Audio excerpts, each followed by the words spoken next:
The left's attack on beauty is more than just a punk rebellion to normality. It is a cult of ugliness.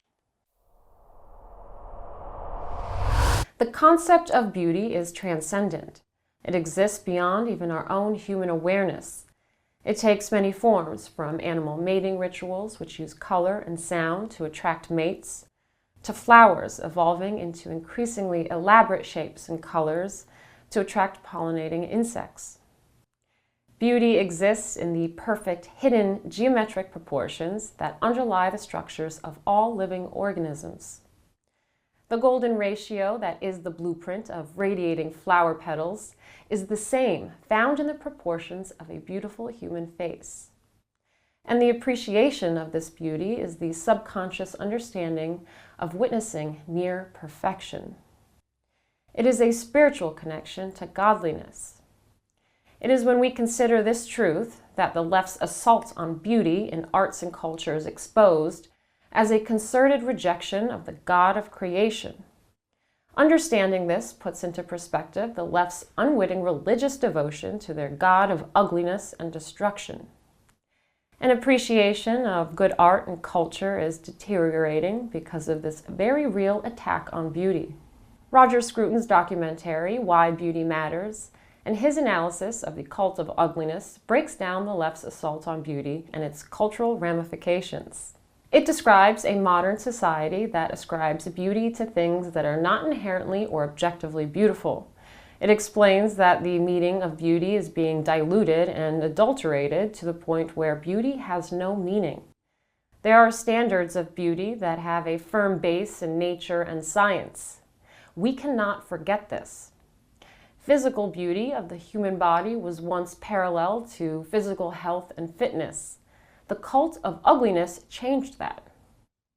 Classical sculptures, like the great works of Michelangelo and others, show this, and the perfect forms of Greek gods and other sculptures once set the cultural standard for people to live up to.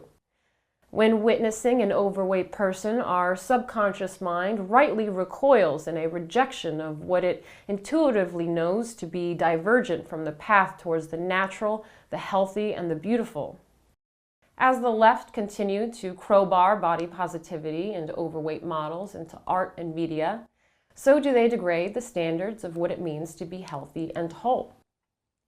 I've seen this firsthand in the art world of New York City. Having spent 10 years as a performance artist there, I've witnessed the steady and gradual infiltration of the performing arts and modeling. Where health and beauty were once synonymous, now a toxic combination of the ugly, the vile, the purposefully provocative, and the intentionally grotesque has become the norm. Ballet has been replaced with sex acts on stage, far-left politics has been dragged onto theater, performers urinate on American flags and defile Christianity. Class has been completely stripped away from every performing venue, leaving conservative artists like me without an artistic home. My work exploring the adoration of faith and classical beauty stood in stark contrast to the degeneracy that once lived underground, but now very much lives and breathes above the surface and can be seen advertised freely throughout the city. This was and is a world gone mad where the beautiful and the graceful is considered bizarre and niche. With the art and media institutions, the universities, and the studios, which they have infiltrated through the long march, they push degenerate art and an overt political agenda. This art, void of the millennia-old pursuits of perfection with stories that normalize the obscure and praise mentally unstable lifestyles, to degrade, belittle, and mock functioning traditional norms. Music, which lacks merit and skill, supplants the traditional lyrical and musical works of geniuses. It replaces poetry and lyrical appeals to higher aspirations with vulgarity. The left have become the all-encompassing Pied Piper, shepherding generations away from virtue to vice, into an oblivion of depression and consumerism. Disfigured and fat models, menstrual blood art, vomit paintings, hideous and unwieldy modern architecture growing out of classical monuments like cancerous growths, This is an observable agenda to obliterate humanity's history of aspiration, striving to create beauty and perfection in the image of our Creator. If everything is beautiful, then nothing is beautiful. When we are forced to accept everything we see as beauty, then it becomes hollow. Art now intends to be as shocking and bizarre as it can be. It represents our failure to protect fundamental truths and what is most sacred to us deep in our souls. The greater culture is a battle of creation versus destruction, good versus evil. We must fight back on this front. We must scream out with our creations of beauty.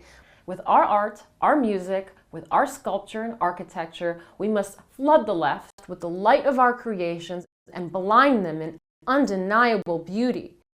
We are in a fight for the very soul of humanity, and we must win. We will win.